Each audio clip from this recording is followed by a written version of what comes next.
Paps, kapatid, saglit lang. Nakailang scroll ka na sa social media, lalo na sa TikTok. Nakailang laro ka na ng Mobile Legends mo. Ni isang minuto hindi ka pa nakapagbibigay ng time para sa ating Panginoon na Jesu Kristo. Ngayon, babahagian kita ng salita ng Panginoon mula sa James 1 verse 2 to 4. Sinasabi rito, mga kapatid, magalak daw kayo kapag kayo'y dumaranas ng iba't ibang pagsubok. Tayo, dapat ninyong malaman na nagiging matatag ang inyong pananampalataya sa pamamagitan ng mga pagsubok, at dapat kayong magpakatatag hanggang wakas upang kayo maging perpekto at walang pagkukulang. Minsan, mga kapatid, kapag tayo nakakaranas ng problema, lagi nating iniisip na para bang sinasadya ng Panginoon, na para bang binibreak niya tayo. Pero mga kapatid, ang kagandahan sa verse na ito, hindi negative ang minimensahe nito sa atin, kundi positive, mga kapatid.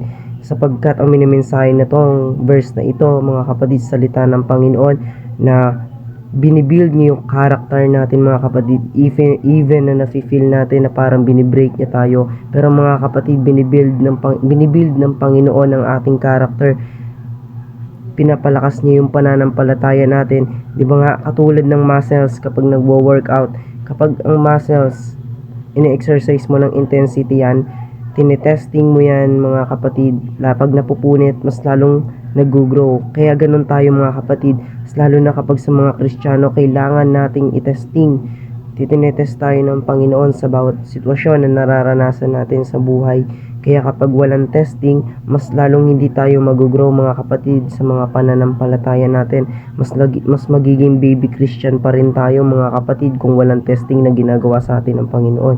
Kaya mga kapatid, kapag nakakaranas tayo ng mga problema o sitwasyon sa buhay, gawin natin siyang opportunity, mga kapatid, sapagkat yung problema na yon, aalis rin yan. Kumbaga, temporary lang yan, mga kapatid. Kaya ang kagandahan dito, binibigyan tayo ng problema, hindi dahil para i-break o i-down tayo, kundi i-build yung character natin. Yun yung kagandahan, mga kapatid, para mas maging malakas yung pananampalataya natin o faith sa ating Panginoon, mga kapatid. Kaya kapag tayo nakakaranas ng problema, lagi nating iisipin, hindi tayo pabayaan ng Panginoon. May magandang plano palagi ang Panginoon para sa ating mga character. Yun lang, mga kapatid. God bless sa inyong lahat. Amen.